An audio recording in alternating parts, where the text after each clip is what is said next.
The change you feel is real.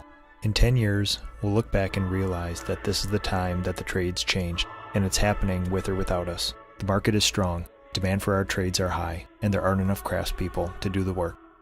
So we're at a crossroads. Do what we've always done as trades business entrepreneurs with little or no results, or should we try something new? I didn't have a choice. I wish I could find experienced craftspeople for my company. Since I cannot, I've chosen to create a new plan. The decent human being theory. I find happy people looking for a job that they can love. I find them where they're unappreciated, with no connection to the place where they work. They seek satisfaction. I make them a part of my family, then devote my life to giving them the chance to love the craft like I do. In a small way, I've solved the labor crisis for myself and my company. What I don't know is if the solution to the labor lag is the way of the future, or if 5 years from now, it might be our only choice. I realize this vocation is not for everyone.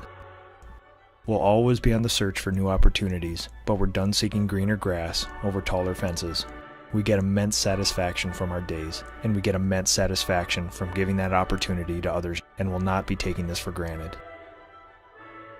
We need to look past the argument of college versus the trades. The hands are useless without the brain, and likewise, the brain is ineffective without the hands. Together they become something that no technology or engineering has been able to duplicate. If we want others to be attracted to our craft, we must be examples of happy, optimistic, prosperous trades business entrepreneurs. If we truly love our craft, we'll have a distinct unfair competitive advantage. That love will fuel our early mornings and our late nights, in the heat, in the cold, through the lessons and the triumphs.